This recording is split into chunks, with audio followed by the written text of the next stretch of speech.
सीधे देहरादून लिए चलते हैं, जहां पुष्कर सिंह धामी जो हैं वो जनता को संबोधित कर रहे हैं।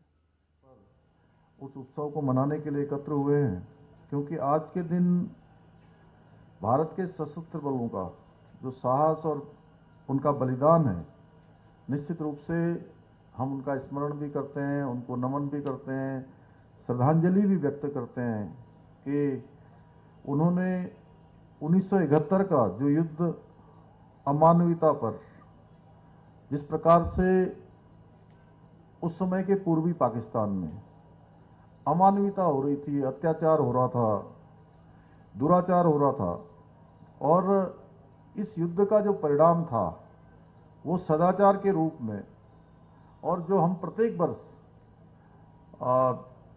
विजयदशमी का पर्व मनाते हैं अन्याय पर न्याय की जीत के रूप में, उसी प्रकार का यह भी दिवस है अन्याय पर न्याय की जीत के रूप में। यह जो 1971 का युद्ध था, और आप सबके बीच में जब भी आता हूं तो आप सब जानते हैं मैं जिस पृष्ठभूमि से हूं, एक सैनिक पुत्र होने के नाते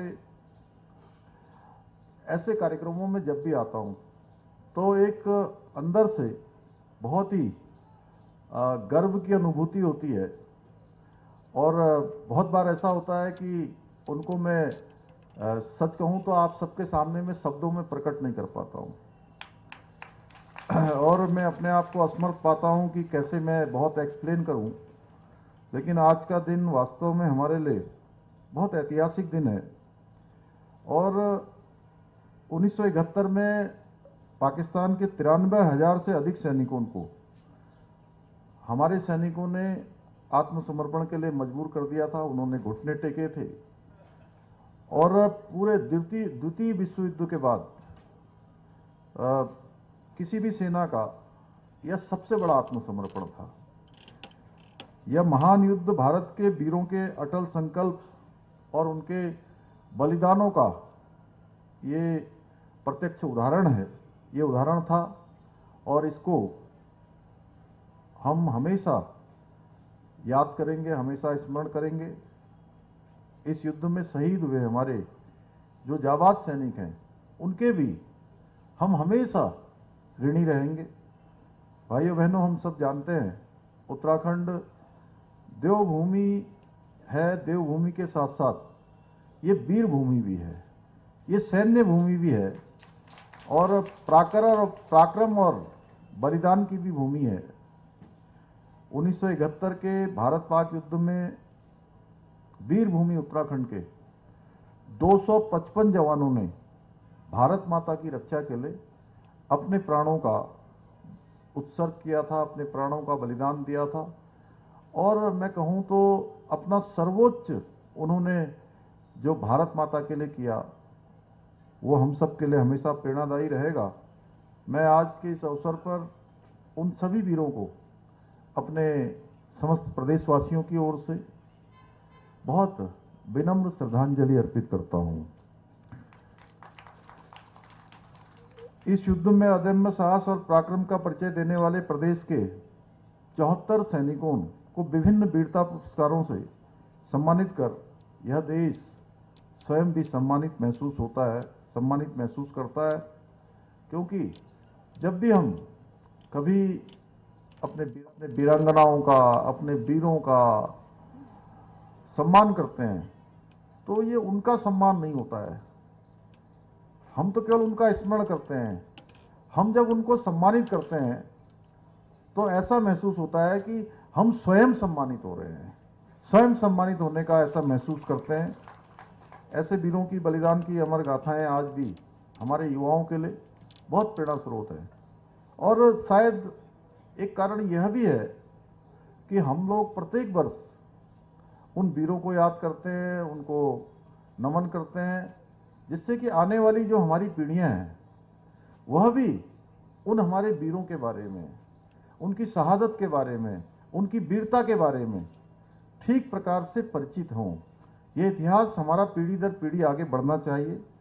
भाइयों बहनों, आज हमारे आदरणीय प्रधानमंत्री मोदी जी के द्वारा उनके मार्गदर्शन में हमने 5वें धाम सैनिक धाम की भी नींव रखी है, और यह नींव एक जो है भव्य और राष्ट्रभक्ति से ओतप्रोत है, उसके निर्माण की नींव है। सैन्य धाम का काम तेजी से निर्माण की ओर बढ़ रहा है, तेजी से उसकी प्रगति हो रही है और जल्दी हमें उम्मीद है कि हम सैन्य धाम का लोकार्पण कर अपने उत्तराखंड के और देश के सभी वीर जवानों को, उन योद्धाओं को एक श्रद्धांजलि अर्पित करेंगे। यह स्मारक उन सभी वीरों को हमारी ओर से एक विनम्र श्रद्धांजलि होगी जिन्होंने अपने प्राणों की परवाह न करते हुए भारत माता की रक्षा के लिए, हम सब की रक्षा के लिए और तिरंगे की शान को अक्षुण्ण बनाए रखने के लिए राष्ट्र के समक्ष अपने प्राणों का बलिदान दिया था, अपने प्राण न्यौछावर किए थे। यह सैन्य धाम आने वाली पीढ़ियों के लिए भी एक राष्ट्र आराधन को एक दिव्य प्रेरणा पुंज के रूप में कार्य करेगा। भाइयों बहनों, हम सभी जानते हैं जनरल बिपिन रावत जी हमारे बीच में नहीं है। मैं उनका एक लेक्चर सुन रहा था, उन्होंने उस लेक्चर में कहा था कि सेना में कार्य करना महज एक नौकरी नहीं है, बल्कि यह एक साधना है। और आज हमारे प्रधानमंत्री जी के नेतृत्व में लगातार प्रयास है कि हम अपने जवानों को अच्छे से अच्छे, उन्नत से उन्नत, जिसके बारे में मेजर जनरल सभरवाल साहब ने बहुत विस्तार से बताया कि किस प्रकार से जो रुके हुए कार्य थे और हमारे राणा जी ने भी कि पहले भी वो रक्षा मंत्री से मिलते थे और बाद में के रक्षा मंत्री से मिलते थे। दोनों में फर्क उन्होंने बहुत उस प्रकार से नहीं कहा, लेकिन हम सब समझ सकते हैं कि क्या कार्यशैली होगी और जो कहने का तरीका था वह भी यही होना चाहिए, क्योंकि एक सैन्य अफसर और जिन्होंने महत्वपूर्ण जिम्मेदारियों का निर्वाह किया है, वो एक way of style, way of working जिसको सेना के अंदर सिखाया जाता है वो हमारे सामने रखा। और जिस प्रकार से आज मेजर जनरल सभरवाल साहब ने बहुत विस्तार से कहा कि मोदी जी के नेतृत्व में किस प्रकार से काम हो रहा है, आज अच्छे हथियार हों, अच्छे साजो सामान हों और जो हमारे सैनिक -40 डिग्री तापमान पर काम करते हैं, उनको अच्छे बूट नहीं मिलते थे, अच्छे जैकेट नहीं मिलते थे, अच्छे हथियार नहीं मिलते थे और बहुत सारे लोगों को तो तमाम प्रकार की उस समय बीमारियां हो जाती थी। बर्फ में जाने के कारण से उसकी बीमारियां लग जाती थी, कई लोगों के हाथ पांव तक काटने पड़ते थे। लेकिन पता नहीं कौन सी मजबूरी रही होगी कि जो देश की रक्षा के लिए, देश के लिए सर्वोच्च अपना निछावर करने वाले, और हम कहें कि हम उनको कुछ देना भी चाहें, सरकार अगर उनको कुछ देना भी चाहे तो सरकार चाहकर भी उनको वो नहीं दे सकती। आप ये बताइए कि एक सैनिक के परिवार को सैनिक से कैसे मिलाया जा सकता है? छुट्टी के सिवाय मिलाया नहीं जा सकता है, उसकी जवानी उसको दी नहीं जा सकती है, उसका समय उसको दिया नहीं जा सकता है। तो जो सरकार भी नहीं दे सकती है तो उसको क्या कपड़े, उसको अच्छे बूट, अच्छे उपकरण, अच्छे जैकेट, अच्छे हथियार, ये तो प्राथमिकता से दिए जाने चाहिए थे। और ये बरसों बरसों का इंतजार करते रहे। माननीय प्रधानमंत्री मोदी जी के बनने के बाद इन सब पर त्वरित रूप से कार्रवाई हुई और ये सारे फैसले लिए गए जो लंबे समय से सेना के द्वारा जिसकी मांग की गई थी, जिसकी रिकमेंडेशन की गई थी। आज सेना का मनोबल भी बढ़ा है और यही कारण है कि आज हमारे जो सैनिक हैं वो दुश्मन के घर में घुसकर मारते हैं, जिसके बारे में भी आपने बालाकोट का जिक्र किया, चाहे तवांग हो, डोकलाम हो, गलवान हो या कोई भी हो, चाहे सर्जिकल स्ट्राइक की बात हो। आज कोई दुश्मन अगर हमारी ओर आंख उठाकर देखता है तो हमारी सेना उसको करारा जवाब देने के लिए हर तरीके से तैयार है, क्योंकि सेना का मनोबल बढ़ा है। एक समय था कि गोली का जवाब देने के लिए भी पूछना पड़ता था कि गोली का जवाब देना है कि नहीं देना है, लेकिन अब गोली का जवाब देने के लिए किसी से पूछना नहीं होता है, बल्कि गोली का जवाब गोलों से देने का काम हमारी सेना करती है। भाइयों बहनों, हमारी सेना ने कभी भी युद्ध नहीं चाहा है, क्योंकि हम सब जानते हैं युद्ध के जो प्रभाव होते हैं।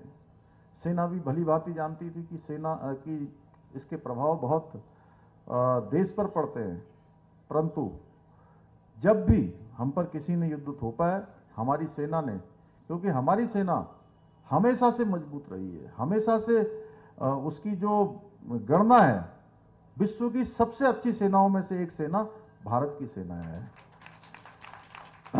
और मैंने एक सैन्य परिवार में पैदा होने के कारण से जो सैन्य परिवारों का संघर्ष है, उनकी पीड़ा है, उनके दुख दर्द है, वो बहुत नज़दीक से देखे हैं। कितनी बार जब हमारे बीच में से, हमारे परिवारों में से कोई हमारे जवान, हमारे कोई अधिकारी अगर शहीद हो जाते हैं, तो आप सोचिए कि कई बार कई दिनों तक जब उनका शरीर जब घर तक नहीं पहुंच पाता है, इंतजार करते हैं घर वाले, और किस प्रकार की स्थिति होती है। अब तो बहुत एडवांस चीज़ें हो गई हैं, लेकिन हमने देखा कि पहले कहते थे लड़ाई लगने वाली है, सारी छुट्टियां बंद हो जाती थी, तमाम प्रकार से जो है एक अलग प्रकार का वातावरण निर्मित होते हुए मैंने बहुत नज़दीक से देखा है, इसलिए मैं जानता हूं। और मुख्य सेवक के रूप में भी ये मेरा प्रयास रहता है कि सैन्य परिवारों के लिए हम जो योजनाएं बना सकते हैं, उन योजनाओं को बनाने का हम प्रयास कर रहे हैं, जिससे कि हमारे जो सैनिक आज देश की वतन की रक्षा के लिए काम कर रहे हैं, उनको अपने परिवारों की चिंता न करनी पड़े। आदरणीय प्रधानमंत्री जी ने लंबे समय से रुका हुआ और बहुत अच्छा, चूंकि मुझे बोलने की आवश्यकता नहीं है कि मेजर जनरल साहब सब्रवाल जी ने बहुत विस्तार से बोल दिया कि लंबित वन रैंक और वन पेंशन की मांग को पूरा किया है। और माननीय प्रधानमंत्री जी के दिशा निर्देशन में ही हमने भी जो सैनिकों को और उनके परिवारों को जो मिलने वाली सुविधाएं, उनमें वृद्धि करने के लिए हर प्रकार से हमने संकल्प लिया है। आश्रितों को मिलने वाली जो अनुदान राशि है और शहीद सैनिकों के आश्रितों को राज्य सरकार के अधीन आने वाली नौकरियों में भी वरीयता के आधार पर नियुक्ति देने का भी निर्णय इसी आशय से हमने लिया है। इसके पीछे यही हेतु है। इसके साथ ही हमने उत्तराखंड के जो वीरता पदक से सम्मानित सैनिकों को एकमुश्त धनराशि, उसमें जो अनुदान दिया जाता था, उसमें भी हमने वृद्धि की है। पहले परमवीर चक्र विजेताओं को 30 लाख रुपए मिलते थे, हमने इसको 50 लाख रुपए किया है। अभी महावीर चक्र विजेताओं को भी 20 लाख मिलते थे, उसे हमने 35 लाख किया है। कीर्ति चक्र भी 20 लाख मिलते थे, उसको भी 35 लाख किया है। और वीर चक्र और शौर्य चक्र 15 लाख से 25 लाख किया है। सेना गैलेंट्री मेडल 7 लाख से 15 लाख करने को भी हमने मंजूरी दी है। उत्तराखंड में द्वितीय विश्व युद्ध में भाग लेने वाली जो सैनिकों की हमारी वीरांगनाएं एवं बैटन की जो पेंशन है, वो भी हमने बढ़ाई है। आप सबको पता है, पहले 8,000 थी, उसको 10,000 रुपये किया है। इसी प्रकार से स्वतंत्रता संग्राम सेनानी और जो हमारी विधवाएं, उनकी पेंशन भी 21,000 से बढ़ाकर 25,000 की है। भाइयों बहनों, आज हम सब लोग विजय दिवस तो मना रहे हैं। विजय का संकल्प कहीं न कहीं अभी अधूरा है। बहुत सारे काम देश को भी करने हैं, सेना को भी करने हैं। कश्मीर से धारा 370 हट गई, और धारा 370 के रहते हुए किस प्रकार की परेशानी हमारे सुरक्षा बलों को वहां पर होती थी, किस प्रकार से पत्थरबाजों का सामना करना पड़ता था, तमाम अन्य गतिविधियों का सामना करना पड़ता था। अभी पिछले दिनों में ग्वालदम में एक दिन एसएसबी के जवानों के साथ रुका था, रात्रि को मैं वहीं रुक गया। तो अगले दिन मैं उनके साथ सवेरे बात कर रहा था। मैंने उनसे पूछा तो कि आप लोग इससे पहले कहाँ ड्यूटी करके आए, तो उन्होंने कहा कि हम कश्मीर के अंदर गए थे। तो मैंने कहा, कश्मीर के अंदर पहले और अब में क्या अंतर है, जब धारा 370 लग गई है और जब धारा 370 नहीं लगी थी। बोले, धारा 370 जब नहीं लगी थी तो वहाँ नौकरी करना बहुत मुश्किल काम होता था, लेकिन अब बहुत ही शांतिपूर्ण तरीके से हम नौकरी करते हैं, किसी प्रकार का कोई व्यवधान नहीं होता है। ये हमारे देश के यशस्वी प्रधानमंत्री मोदी जी ने इस काम को कर दिया है। लेकिन अभी हमारे गृह मंत्री जी ने संसद में इस संकल्प को दोहराया है कि जो हमारी पीओके की ज़मीन है उस ज़मीन को भी वापस लेना है। और मैं आप सभी से कहता हूं कि जिस प्रकार से आज देश के अंदर काम हो रहे हैं, जिस प्रकार से आज देश के अंदर अनेकों नवाचार हो रहे हैं, नए नए फैसले लिए जा रहे हैं, नया भारत दिख रहा है पूरी दुनिया को, भारत की एक शिल्पी के रूप में जो देश को बनाने का काम हमारे प्रधानमंत्री मोदी जी कर रहे हैं, तो उसमें मोदी है तो मुमकिन है। यह भी जो है हम सब लोग देखेंगे आने वाले समय में। भाइयों बहनों, उत्तराखंड में हम यूसीसी जल्दी ही लागू करने वाले हैं। उसकी हमको रिपोर्ट मिल जाएगी जल्दी। यूसीसी कमेटी ने कहा है कि हम जल्दी ये रिपोर्ट दे देंगे, और जिस दिन यह कानून उत्तराखंड में लागू हो जाएगा उस दिन हमारा समान नागरिक संहिता ये देश के लिए भी कहीं न कहीं एक उदाहरण पेश करेगा। उत्तराखंड का संपूर्ण विकास हमारी सरकार की नीति नहीं है, बल्कि हमारा एक कर्तव्य है। ये हमारा संकल्प है कि हम उत्तराखंड का संपूर्ण विकास करेंगे, और इस कर्तव्य का पालन करने के लिए हम संकल्पबद्ध हैं, संकल्प लेकर आगे बढ़ रहे हैं। जो भी समय हमको मिला है उस समय में हमने प्रयास किया है कि उसका एक एक पल और एक एक क्षण उत्तराखंड के लिए लगाया जाए। आप देख रहे होंगे अभी ग्लोबल इन्वेस्टर समिट हमने देहरादून में आयोजित की थी। उसमें जिस प्रकार से लोगों ने एक बड़ी उत्सुकता दिखाई है उत्तराखंड आने के लिए, और हमारे प्रधानमंत्री जी ने लोगों से आह्वान किया, पूरी देश दुनिया के लोगों से, पूरे देश के लोगों से, कि अभी कुछ हमारे यहाँ ऐसा फैशन चल गया देश के अंदर कि लोग जो है विदेशों में अपना विवाह करने के लिए जा रहे थे, बच्चों का विवाह कर रहे थे।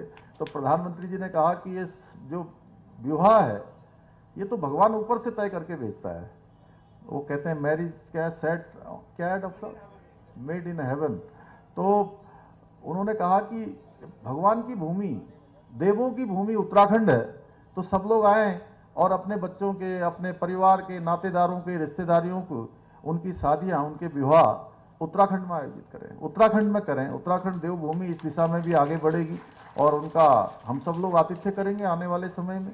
एक बड़ा काम हुआ है, और एक बड़ा जो निवेश के मामले में बड़ी संख्या में 3.5 लाख करोड़ से भी ज़्यादा के हमारे साथ करार भी हुए हैं। अभी बहुत सारे करार हमारे पास हैं, प्रस्ताव के रूप में भी आए हुए हैं, और कुल मिला के एक शुरुआत हमने इसकी की है। एक शुरुआत की है कि उत्तराखंड में लोगों को बुलाया जाए, लोगों को कहीं ना कहीं उनका इन्वेस्टमेंट कराया जाए, उनको उद्योग धंधे उनके लगवाए जाए।